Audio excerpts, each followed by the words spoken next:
Então, na última aula, a gente começou a ver o bombeiro centrífugo submerso. Hoje a gente vai terminar ele. Eu terminei a última aula falando justamente da influência do número de estágios, né, na capacidade de elevação da bomba. Né? Então, como vocês podem ver, para a gente atingir, né, essa mesma quantidade de vazão, né, 4.000 barris por dia, sendo que a distância da bomba, né, desse estágio em relação à cabeça do poço, né? Se tiver 12,1, eu consigo com um estágio. Agora, se tiver uma distância aí de 24,3, 2 estágios. Se tiver uma profundidade ainda maior, 48,6, preciso de 3 estágios. E assim vai, tá? Então, a quantidade de estágios é principalmente, não exclusivamente, né, em função da profundidade. Isso por conta do peso da coluna de fluidos, né, da pressão hidrostática, da pressão do gradiente dinâmico que acontece ali do estágio para cima. Tá? Então, só para a gente relembrar esse aspecto que é importante aí. Então, agora a gente vai falar da curva da bomba, né? Então, existe uma referência, né, de capacidade da bomba, tá? Que é representado por essa ilustração aqui. Essa é a curva da bomba. Então, essa ilustração ela mostra justamente, primeiro, o range recomendado de operação, capacidade de elevação, que é comumente chamada de head. Qual é o head da bomba? É justamente qual é a capacidade volumétrica dela, né? A eficiência da bomba, potência do motor, potência máxima resistida pelo eixo da bomba, pressão máxima de operação, housing, que é justamente o que vai encamisar a bomba, diâmetro mínimo de revestimento, entre outras coisas. Então, aqui, ó, ela está falando, ó, o range ótimo operacional, né, tá entre 1.650 e 2.700 barris por dia, tá? Então, o diâmetro nominal do housing, né, do encapsulamento da bomba, é de 5,13 polegadas, por exemplo. Aqui o shaft diameter, enfim, são outros, a parte menor, que é a cross-sectional area, aqui no caso, está falando do eixo, está falando de várias partes menores da bomba, né? Aqui o revestimento mínimo, né? O tamanho mínimo operacional do revestimento, então é de 6,6 polegadas.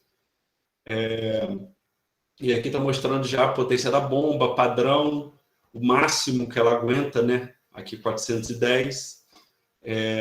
Aqui já está falando de outras, né? As pressões que eu suporto também, aqui vai de 5 a 6.000 PSI. Então, essa parte amarela é justamente o ideal, né? É onde aqui a gente gostaria que ela atuasse. Tá? Então, tudo isso, né? Algumas informações que já estavam aqui no cabeçalho para esse tipo específico de bomba. Aqui é da série 513, só tem um estágio, tá vendo? Algumas características, aqui, ó, 3.500 RPM, aqui quantos hertz ela tem, e assim vai. Então, olha, de 1.650, não é como a gente tinha visto ali, até 2.700, né? Conforme estava sendo dito aqui, ó. Então, aqui é a capacidade de barris por dia. Então, olha, aqui o head, né, a capacidade de profundidade da bomba. Você vê, olha aqui onde nessa parte que é recomendada, né? Então, olha, um pouco abaixo aqui de 50 pés de profundidade e no máximo de 30, tá? Então, esse daqui, no que diz respeito à profundidade, tá vendo? A gente lê aqui, ó, tá em azul. Então, é a linha azul. Então, a parte da linha azul que está dentro dessa tarja amarela é justamente o range operacional indicado. Tá? Então, aqui a profundidade, a mínima para você ter aqui uma boa eficiência é essa de 30 pés. E o máximo aqui seria o quê? 47, mais ou menos, quase 50 pés. Aqui seria a carga suportada pelo motor, né? Então, aqui a ótima seria essa 1, não é? Então, você vê aqui que ela... Aqui nós teríamos qualquer um ponto ótimo aqui, seria nessa faixa, tá? Então, aqui, a gente lê aqui essa parte, essa linha vermelha, tá vendo? Isso daqui é importante porque às vezes fica um pouco confuso, deixa eu limpar aqui, a interpretação das linhas. Então, red, linha azul, a gente lê aqui pelo eixo da esquerda. Aqui, ó, vermelho, motor, tá? Então, a gente vê aqui qual seria o ideal. E a eficiência volumétrica da bomba, né? Você vê que aqui, olha, a capacidade aqui, 50%, né? Seria mais ou menos aqui. Então, eu não consigo atingir dentro. Então, aí vai depender. Por exemplo, se eu tiver nessa profundidade aqui, provavelmente eu vou ter 40% de eficiência volumétrica da bomba, tá? E você vê que aqui que a eficiência volumétrica dela não é tão elevada. Então, o que que isso quer dizer? É da quantidade que entra na bomba, o quanto efetivamente sobe, o quanto efetivamente é produzido, o quanto efetivamente vai para a superfície, tá? Então, está falando que do que entra na bomba, 50% sobe, 50% escorrega, volta, né? Deixa de subir, né? Então, isso daqui é uma forma da gente interpretar a curva de uma bomba de bombeio centrífugo submerso. Isso daqui também eu tinha falado na outra aula, só que aqui agora é uma forma gráfica da gente interpretar essa informação, que é justamente quando o impulsor, né, da bomba, aquela parte que roda junto com o eixo, ele vai estar encostando ou não, né, no difusor. Então, olha só, quando ele está encostando, ele pode encostar aqui na base e ele está gerando atrito, é metal com metal, né? Então, isso daqui não é interessante. Assim como não é interessante que ele encoste no topo, né? Não é interessante que ele encoste no topo. Esse movimento a gente chama de upthrust ou downthrust. Então, quando ele encosta na base aqui do estágio, é o downthrust. Quando ele encosta no topo, é o upthrust. Então, nenhum desses dois momentos é de interesse, senão você vai desgastar sua bomba. Então, você tem que deixar ela, é o free floating, que ela fique flutuando, né? Então, que ela não encoste nem no topo nem na base, tá? Então, aqui é um impelidor, né? Um impulsor. Então, esse daqui é o range lá. Então, o head aqui é a profundidade e tal. E isso daqui vai mostrando. Então, quando a carta ela atinge esse topo aqui, tá vendo? O pico. Então, aqui é justamente quando ela está flutuando, tá? Então, o interessante, ela não vai ficar estática, ela vai ter essa mudança, até porque a gente está falando de hidrocarbonetos, então a pressão do reservatório vai diminuindo, a dinâmica do reservatório vai diminuindo, a participação do gás pode ir aumentando, então, por isso há uma certa variação, tá?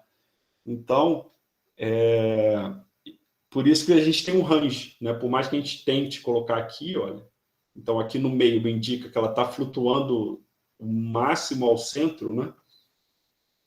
Então a gente evita com que ela tenha esse encosto aí, esse contato, melhor dizendo, do upthrust ou downthrust.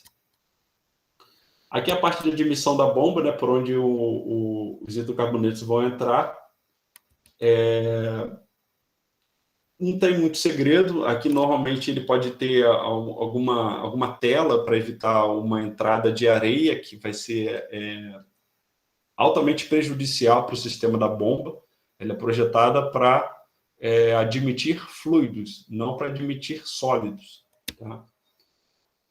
Como eu falei, é um sistema que tolera gás, ele não é feito para se levar com uma RGL elevada, mas ele tolera. Então, para isso, tem o separador de gás. Então, normalmente, os separadores, nesses sistemas centrífugos, eles têm um conjunto de hélices, um helicoidal, né? Tá vendo aqui? Como se fosse um parafuso. Então, isso daqui, por ação mecânica, ele acaba separando, tá? Então, é como se tivesse paz, se você estivesse mexendo, né, qualquer substância que ela tem gás associado, você fica mexendo mecanicamente, a tendência é que esse gás se desprenda do líquido, tá? Então, quando você põe um sistema helicoidal ali, você acaba acelerando esse processo de desprendimento do gás do líquido, tá? E logo acima aqui ele é separado, então o líquido permanece por dentro e o gás ele é induzido a sair da coluna do bombeiro centrífugo submerso, da BCS.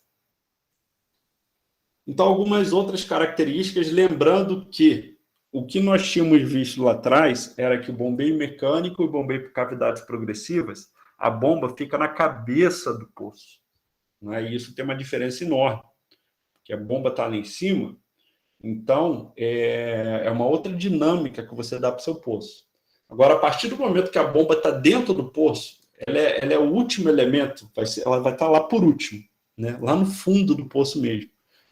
Então, isso muda tudo. Isso muda principalmente porque você vai ter que descer um cabo elétrico que vai estar em contato muito próximo com um líquido altamente inflamável. Outra coisa, se você tiver algum problema, você vai ter que parar a sua produção, tá? Então, quando você tem um bombeio mecânico ou um bombeio com cavidades progressivas, você tem um problema na bomba, você tem acesso facilitado, tá? Mas isso também, principalmente no que diz respeito à profundidade, é um fator muito limitante, tá? Profundidade e ganho de inclinação. Então, hoje, os megacampos, eles têm grande profundidade e têm ganho de inclinação no poço. Então, por isso, né, que existe a necessidade de se ter uma BCS e o gas lift, eles são mais versáteis aí quando o assunto é mega campos com altíssimo índice de produtividade. Então, aqui são algumas características do motor de fundo, tá? Então, olha, ele tem o óleo isolante, como falei para vocês, é importante para resfriar, amperagem, então alguns dados bem técnicos aqui, é mais para consulta mesmo. O protetor do motor, né, ele tem algumas funções, né, mas principalmente essa daqui, tá? Então, o óleo lubrificante, que ele está ali para resfriar, lubrificar, equalizar as pressões, ele, devido à pressão e à temperatura que ele trabalha, ele mume, tá? Então, assim, prover volume para a expansão do óleo do motor. Então, o protetor do motor é justamente o que está encapsulando ele e o que vai protegê-lo das variações de pressão, temperatura externas, tá? Então, você tem que ter um fluido lubrificante com altíssima capacidade de performar bem sob condições adversas. Então, aqui ele está mostrando, né? Olha aqui, numa condição de operação, olha como o fluido se expande. Ele ocupa uma maior área dentro do protetor. Tá vendo? O protetor é só uma capa metálica. Vai estar encapsulando ali todo o sistema. Tá? Agora, quando ele está em condições operacionais, olha a área que ele ocupa. Agora, quando ele está aqui, ó, shutdown, ele está parado. Então, olha só como ele contrai. Não é? É altamente expansível. Então, olha aqui, ó, o fluido do poço, tá? Olha aqui, ó, como ele preenche mais aqui, tá vendo? Ele acaba voltando, tá? E o fluido bloqueador, né? Aqui também ele acaba diminuindo. Aqui nós temos alguns tipos. Na verdade, aqui são os diferentes estágios da bomba, do housing, do encapsulamento, né? Que a gente olha do lado de fora, é um tubo de revestimento de aço. Você não vê muita diferença do que está acontecendo ali dentro da bomba, não é? Então, isso daí é como se a gente pudesse ver por dentro de cada um desses diferentes estágios de aqui está em inglês a sigla, né? ESP, Electrical Submersible Pump, Então, é bomba de centrífuga submersa. A BCS, né, fica em tradução. Então, aqueles sensores, pressão, temperatura, vazão. O motor, tá? É aquele que faz o eixo girar. Aqui é justamente onde vai ficar o lubrificante, tá? Aqui o separador de gás, tá vendo aquele sistema helicoidal que vai separar aqui. Aqui a bomba, tá? Então, sendo que ela pode ser de dois tipos aqui, né? A radial ou a mista. Você lembra que muda aqui, ó?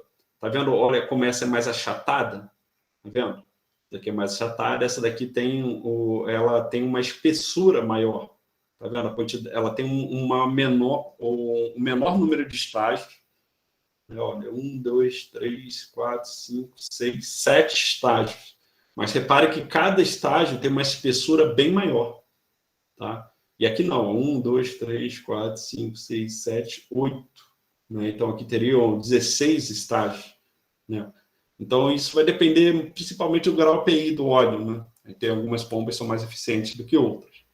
Mas só para vocês entenderem aí o que está acontecendo dentro de cada um desses estágios de um bombê centrífugo submerso. Uma coisa que eu já falei algumas vezes aqui, que é muito importante, é justamente o cabo elétrico que vai descer lá da superfície, lá da cabeça do poço, lá do chão da plataforma, e vai até o fundo do poço, vai até o fundo do poço mesmo. Né? Então, primeiro, esse cabo ele é muito grande. Outra, por exemplo, conforme a cada metro de cabo, isso vale para uso doméstico também, você vai perdendo eletricidade. Tá? Você vai perdendo voltagem. Então, você tem que emitir uma carga maior na superfície para que, devido às perdas por conta do comprimento, você consiga atender a potência elétrica mínima requerida para acionamento da bomba. Tá? Então, por exemplo, é por isso que quando eu estou... por exemplo, aqui o meu amplificador, meus instrumentos, eu evito usar a extensão, né? Justamente porque quando eu coloco uma extensão, eu tenho algumas perdas que elas geram ruídos que eu não quero quando eu estou tocando. Tá? Então, como o instrumento é elétrico, ele já é sensível, o ideal é ter conexão direta com a tomada. Tá? A mesma coisa quando você está falando de equipamentos que exigem um pouco mais de energia. É sempre muito perigoso você colocar adaptadores ou até mesmo extensão. Por exemplo, você vai usar um micro-ondas, uma air fryer, uma geladeira, uma máquina de furar, uma máquina de roupa. Então, são equipamentos que o mais adequado é você ter conexão direta, justamente para evitar essas perdas que adaptadores e extensões trazem. Tá? É sempre um risco muito grande você usar adaptadores, tá? Principalmente para equipamentos que têm 20 amperes, né? Que é aquela a tomada mais espessa. Né?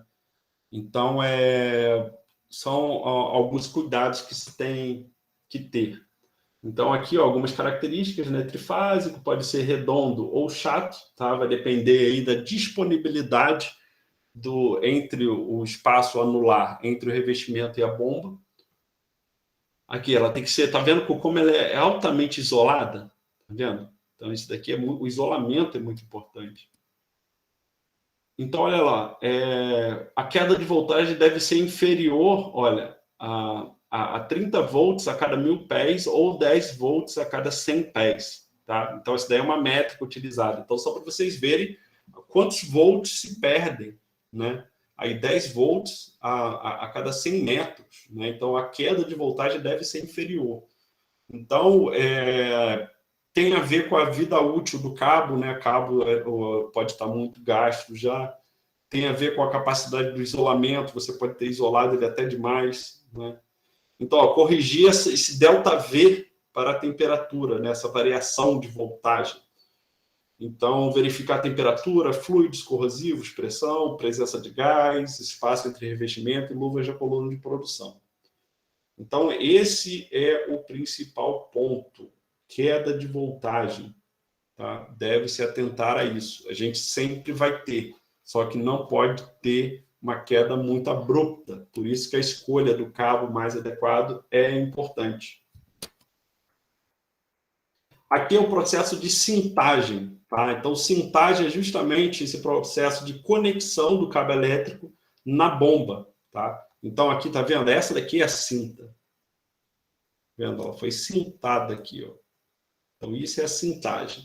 Aqui, a conexão pode ser tape-in, que é essa daqui, ou a plug-in. Essa plug-in aqui é mais prática, tá? Mas, normalmente, ela está muito condicionada à quantidade de gás, né? Então, ela acaba ficando um pouco mais exposta. Se eu não me engano, essa tape-in aqui, ela consegue lidar melhor quando você tem uma presença de gás. Então, ó, cintagem do cabo chato, cintagem do cabo redondo. Tá? Como vocês podem ver, o cabo chato aqui, geometricamente é mais fácil você cintar ele do que um cabo redondo.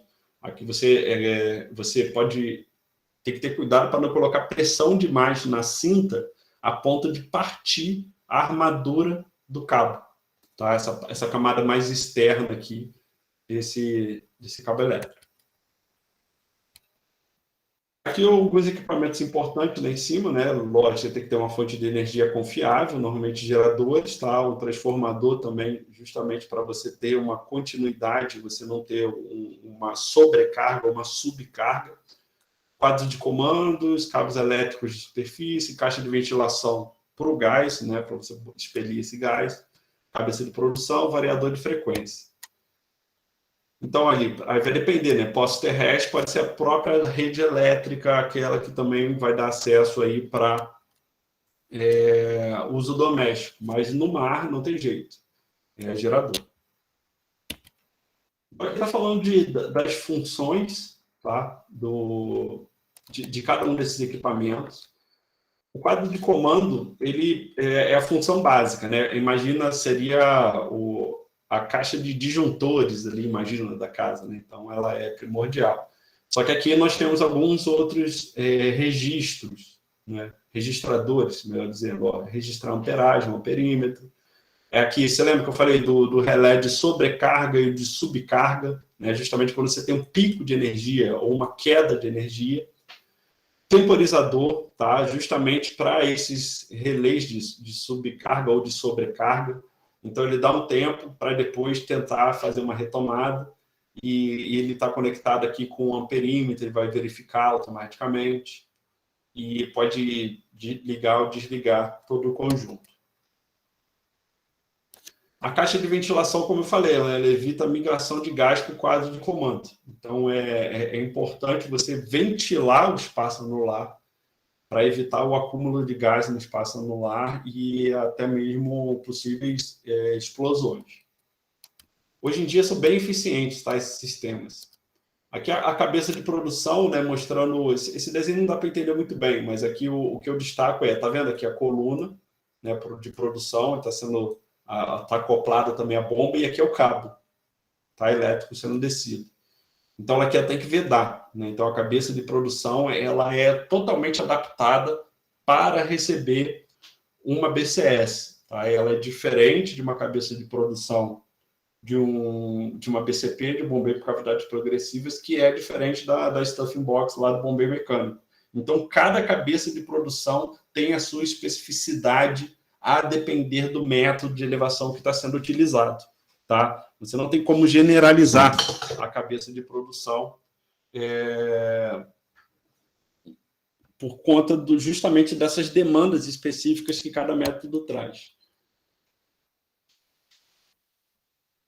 Aqui ele tem a ver justamente com ganho de inclinação, que às vezes isso daqui também pode ter a ver com... Aqui ele está mostrando aquele cabo chato, né, que pode ser o redondo também, produtividade de gás, mas essa ilustração aqui não está muito boa, não. Eu tenho ilustrações melhores, depois tem que atualizar isso. O variador de frequência, né, então aqui é importante essa parte elétrica, aí, quem pensa em fazer a parte elétrica, não é meu forte, né, mas aqui é importante a gente entender que tem limites de atuação. Então, olha, é feito sob a condição de bombeio, né? Vazão é proporcional à frequência, o head é proporcional ao quadro de frequência, tá? A potência é proporcional ao cubo de frequência, ao cubo da frequência, né? Desculpa. Então, são algumas coisas que têm que ser levadas em consideração. Justamente o head é a profundidade, né? Então, é o quadrado da frequência.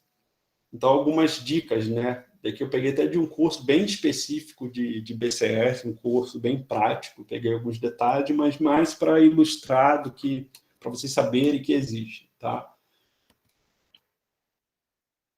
Então, as vantagens do variador de frequência, né? Você utilizando maior flexibilidade operacional, né? Vai depender ali da vazão, por exemplo, que ela é bem variável. Partidas mais suaves, você consegue suavizar um aumento de rotação ou até mesmo uma diminuição, compensar variações de reservatório, compensar desgaste da bomba. Então, esse variador de frequência ele vai se adaptando às nuances de produção. A produção nunca é engessada, gente. Eu produzo 50 mil barris. Então, depende. Ao longo das semanas, dos meses e principalmente dos anos, essa produção vai mudando. Tá? A desvantagem é o custo inicial, né, e motores de maior potência, que são necessários, justamente para você atender qualquer coisa que você queira atender uma variabilidade maior, você precisa de bombas mais potentes. Então, aqui uma instalação de uma BCS, consegui pegar um vídeo original de treinamento, de instalação. Então, olha só o carretel de cabo, tá, sendo colocada. A BCS aí, ela tá dentro de um case, né, protegendo a BCS. Então, ali, cada etapa da BCS, o número de série, tá vendo quando a gente precisa de um andaime, né, para conectando todas aquelas partes da BCS, ó, inspecionando se o fluido lubrificante ele está lá no seal, né, na cápsula. Aqui justamente aquela parte que vai admitir o fluido, aplicando o graxa, tá, na parte do rosqueamento, preparando o tube hanger o tube hanger é justamente aonde ela vai ficar ali na cabeça da bomba, né? Que ela vai ficar ancorada por ali. Aí já está conectando ele, o coletor.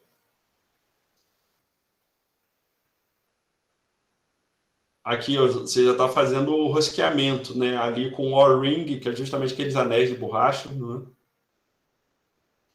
Inspecionando a linha de injeção de produtos químicos, que não pode estar vedada.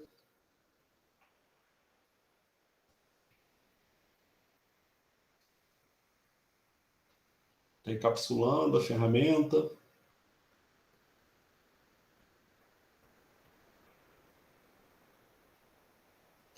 Está pressurizando ali.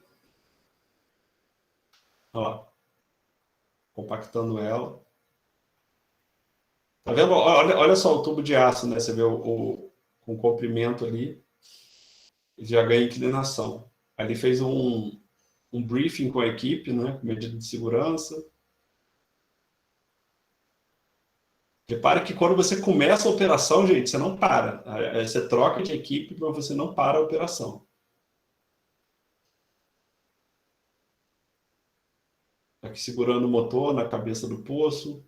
Ali vai ter que preencher com fluido, lubrificante. Olha só, para não dar ar, né? Você tem que ir bombeando fluido bem devagar, né? Esse fluido dielétrico, justamente que é isolante. Então você vê que o cara está bombeando bem devagar ali, justamente para não dar ar. Inspecionando o flange, que é justamente essa parte aqui, ó, que vai parafusar com a outra parte de baixo.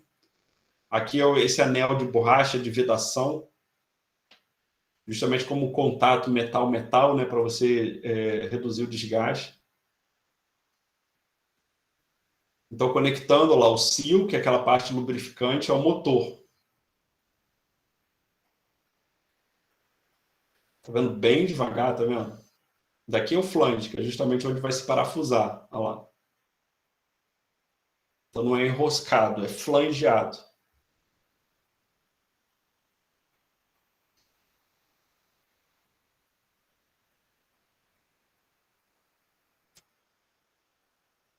Aí aplicando o torque, lá, o torque ele é medido também, tá vendo? 35 libras por pés. Então, você tem uma força correta, senão você pode acabar comprometendo o parafuso e até mesmo a bomba. Então, olha ali eu já botei o motor, né, que é a parte mais profunda da bomba, e o seal, que é onde vai ficar aquele fluido isolante, né, que vai garantir a lubrificação e o resfriamento da bomba. Tá? Essa parte aí é o coração do sistema ali. Porque se isso daí não estiver funcionando, todo o resto não funciona. As partes que vão acima, se elas não estiverem funcionando, você vai ter uma queda na performance da bomba, mas a bomba não vai parar. Olha lá, a velocidade com que é injetado o fluido lubrificante, conforme você vai descendo. Então ele está injetando por baixo, esperando até preencher e sair por cima. Tá? Então ele fica lá, preenchendo até lá, essa válvula de drenagem, tá vendo? Quando começou a sair ali pelo topo, quer dizer que ele foi totalmente preenchido, porque ele está injetando fluido de elétrico pela base.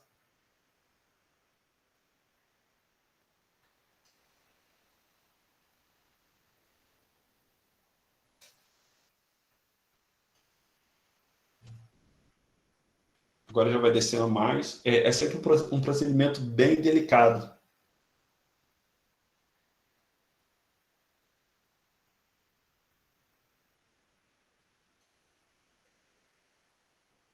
Vai conectando o house para outra câmara, né, para outra parte da bomba.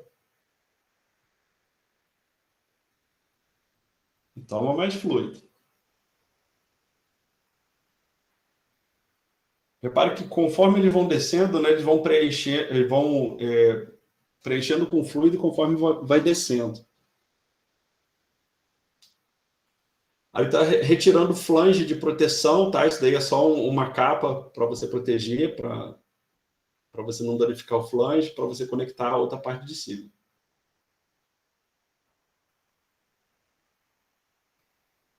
Olha lá, preenchendo com fluido, tá vendo? Olha. Ali está aberto, dá para a gente ver. Então, preencher até começar a transbordar um pouco. Começou, para de preencher com fluido.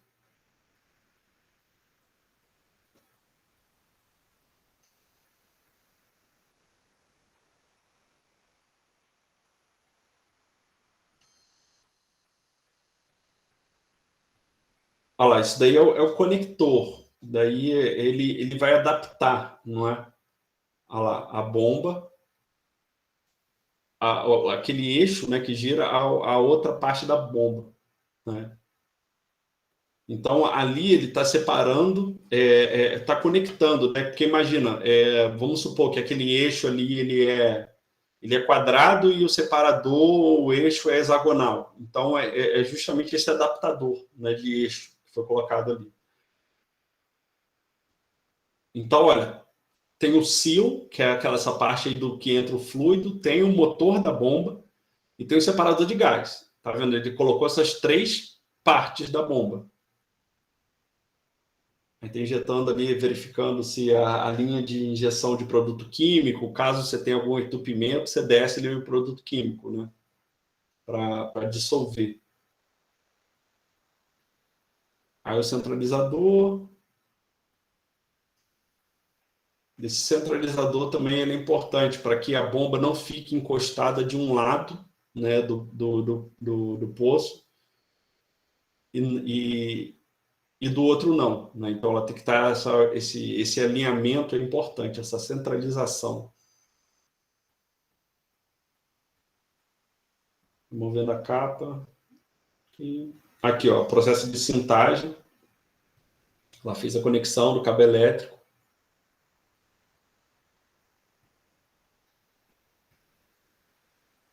Aqui é um cabo chato, estão vendo?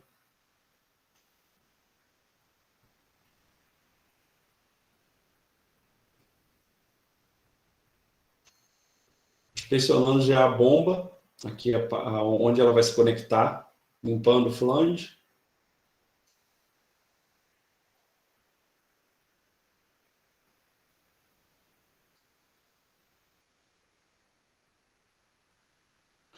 Fazendo a descarga, né, do head, justamente essa capacidade de elevação, é justamente ali onde está o impulsor e o difusor, né, da bomba. É o que, de fato, dá energia ao fluido e faz com que ele chegue à superfície. Aí já está cintando o cabo ali, agora a partir daí você tem que ir cintando, né, sempre o cabo. Ele conectou mais abaixo e vai sendo cintado ao longo da BCS. Continua descendo a coluna. Olha lá. Cinta.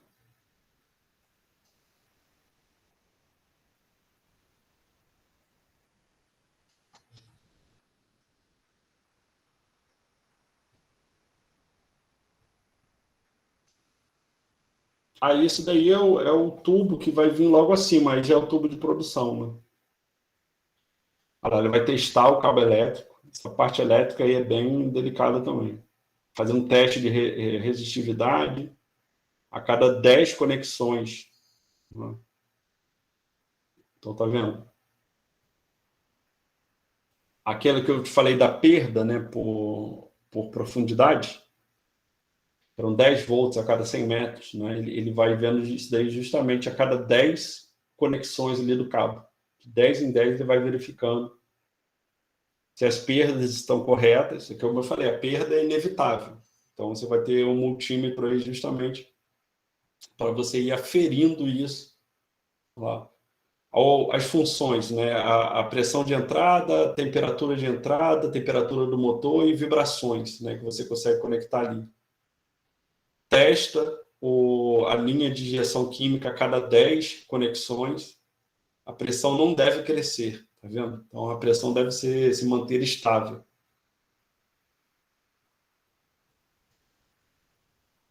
Agora descendo já o equipamento.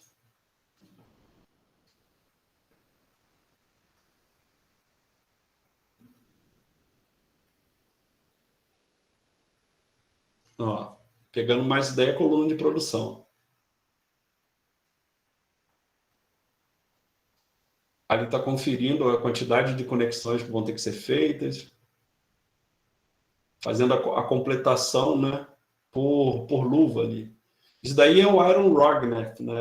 Ao invés da chave flutuante, você usa essa chave flutuante automática, né? Aí você vai conferindo para ver se tem algum entupimento. Você desce na coluna e retorna com o cabo para ver se não tem nada obstruído. Então, olha, já assentou, está na profundidade de operação, aí você corta o cabo, ali ó, a linha de injeção química,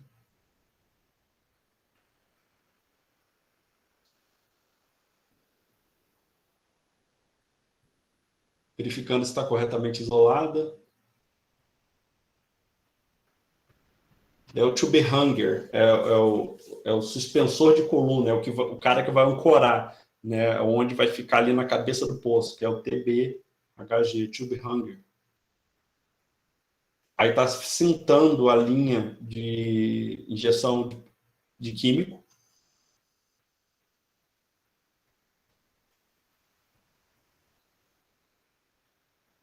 Tá fazendo o acabamento da armadura do cabo.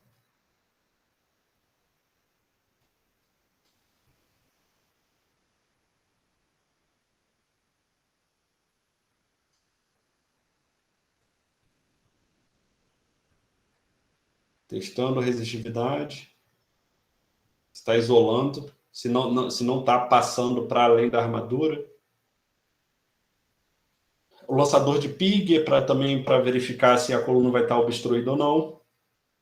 E descendo o tube hanger no poço.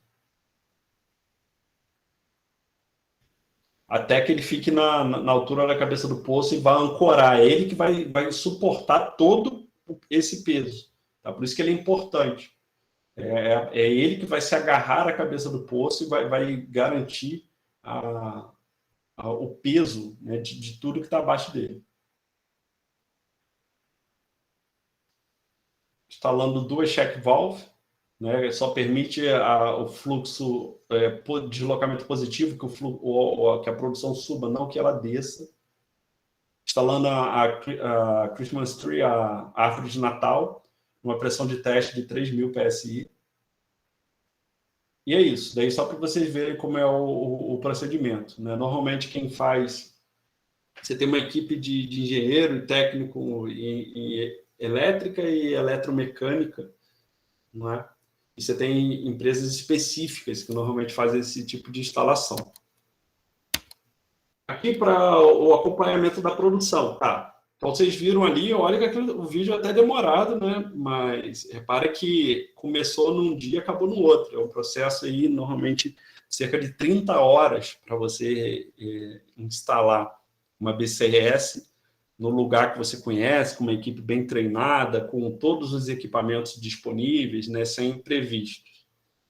Então, uma vez instalado, aí vai começar a produzir. Então, nos postos equipados com BCS, o acompanhamento da produção é feito através das cartas amperimétricas. Uma análise das cartas permite a detecção de problemas operacionais logo que eles surgem. Tá? Então, esse daqui é a carta amperimétrica perfeita. Repare o que eu tenho aqui, horas. Tá? 3 da tarde, 4, 5, 7, até chegar aqui, meia-noite, né?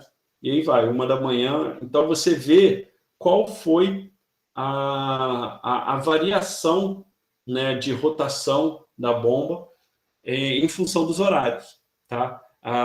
Você pode ver também de voltagem, enfim, vários registros. Você vê que teve uma constância aqui, eu não tive uma variação. Né? Então, esse daqui é o cenário perfeito. Só que olha aqui, ó. Olha a variação da rotação que eu tive. Né? Isso normalmente é causado por conta do gás. Eu venho, daqui a pouquinho, ó, produzir gás. Aí foi para zero. Aí volta, dou partida novamente na bomba. Ela estabiliza, forma gás, desarma, né? Porque ela fica muito estável. Aí eu faço manutenção, tá? Fazendo manutenção e vou. Então, isso daqui como posso dizer, o gas lock lock é travar, né? Você acaba tendo qualquer aprisionamento, né, por conta do gás ali. Então, tá vendo? Eu não posso ter esse tipo de registro aqui muito intermitente. Tá vendo? Isso daqui não funciona. Uma BCS. Eu tenho que... Olha o que acontece logo após. Eu tenho que desarmar, tá? A bomba, senão eu acabo estragando ela. Então, o que eu posso fazer? Eu posso um separador de gás, né? Ter que mudar ele. Aqui, provavelmente, você vê que o tempo entre esse intervalo e esse foi mais ou menos aí de 2 horas. Tá? Um pouco mais, na verdade, né? De 3 horas. 4, aqui 3 horas.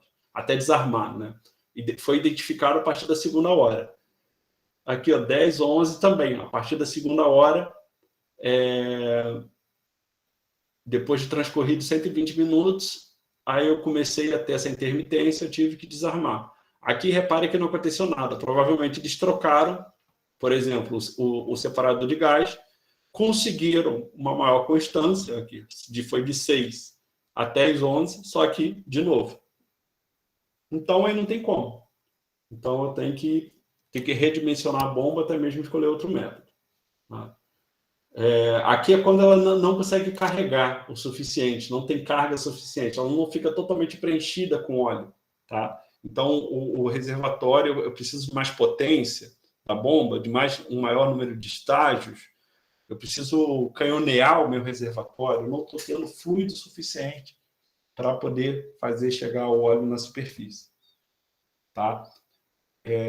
Então, com isso, a gente termina a parte do bombeio centrífugo submerso e agora só fica faltando a parte do gas lift. Hoje eu não vou me aprofundar muito na parte do gas lift, vou fazer só uma breve introdução. O gas lift, a primeira coisa que é importante destacar, que é uma dúvida que normalmente o pessoal tem, é ficar achando que o gas lift é o tipo de gás. Não, lift é elevação, é por gás. Né? Então, é um método muito utilizado porque, principalmente, os campos com alta produtividade e alto grau API, eles têm uma quantidade considerável de gás. E a quantidade é tão grande que eu não consigo escoar tudo. Tá? Então, parte dela é reinjetada no reservatório. Então, aqui para vocês verem, né, provavelmente isso daqui ou é Estados Unidos ou Oriente Médio. Olha a quantidade de cabeça de poço que eu tenho aqui, né? Todas aqui a placa solar. Como eu falei, né, a transição energética está sendo cadenciada e executada pelos esses grandes conglomerados de energia que historicamente produzem energia não renovável, né? Então, a transição energética está sendo muito pautada no ritmo de interesse da indústria de petróleo, gás e carvão e de minério. São os grandes conglomerados aí de commodities e passa por eles, né? Então, como vocês veem, aí já está tendo algumas mudanças, né? Então, olha, é basicamente um método de elevação artificial onde se utiliza a energia contida no gás comprimido para elevar fluidos até as facilidades de produção. Então, olha o que acontece aqui. Eu tenho o PAC, olha lá, está isolando aqui. Aqui eu tenho a coluna de produção. Tá? Então, o gás ele é injetado pelo espaço anular, ele chega na válvula aqui de gas lift, tá? Ele vai diminuir a densidade e facilitar a produção do fluido. E aqui em cima eu tenho que ter separador, né? Eu vou separar esse gás para poder reinjetar. Tá? Então, existem dois tipos de gás, né? O contínuo, que é esse daqui, e o intermitente, que a gente vai ver mais lá na frente. Então, de forma geral, esse gás ele vale a pena quando ele é obtido na própria plataforma, quando você não precisa exportar, né? Ou melhor, importar esse gás. Né? Quando você tem que exportar, até normalmente é positivo. Injetado de forma controlada, alta flexibilidade volumétrica, então, para os megacampos, ele assim, é que consegue ter maior range operacional, trabalha bem com elevadas razões de gás óleo, tá? Alta vazão e profundidade e tolera também a areia. Então, ele é o mais tolerante dos métodos, tá? Só que ele precisa do gás. Ele tem que ter gás in local, né? Ou seja, tem que ter gás ali perto. Senão, você trazer gás de outro lugar é complicado, é caro, é perigoso, tá? Então, a partir do momento que você tem uma elevada produtividade de gás ali perto, ele é interessante. Então, aqui está mostrando um sistema típico de uma planta, onde é produzido ó, líquido e gás, vai chegar no vaso separador, o gás vai ser separado, vai ser comprimido e reinjetado pelo espaço anular, até chegar na válvula de gás lift, injetado, e fica todo esse ciclo. O óleo ele vai para um tanque, tá?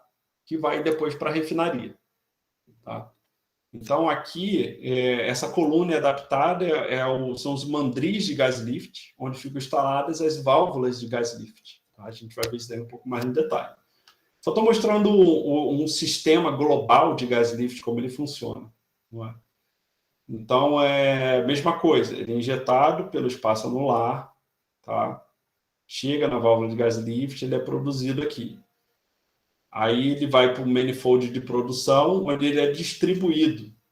Tá?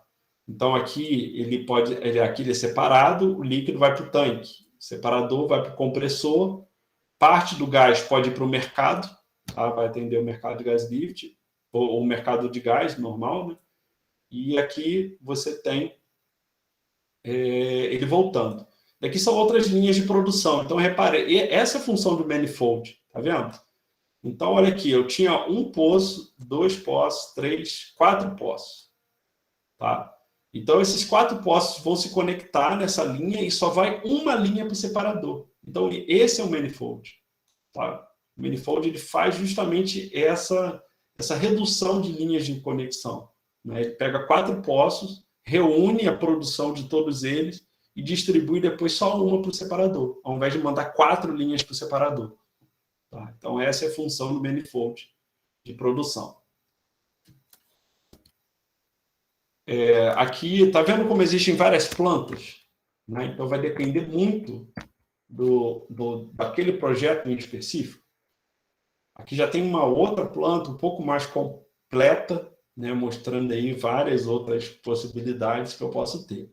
Tá? Ali, para você desidratar um gás, né? Porque um gás ele pode, mesmo assim, arrastar líquido, tá? Então, isso pode acontecer, aí está mostrando uma planta que já tem. Então, na aula que vem, eu vou começar a falar das válvulas de gas lift, e esse daqui já é o nosso último método. Vou pausar aqui.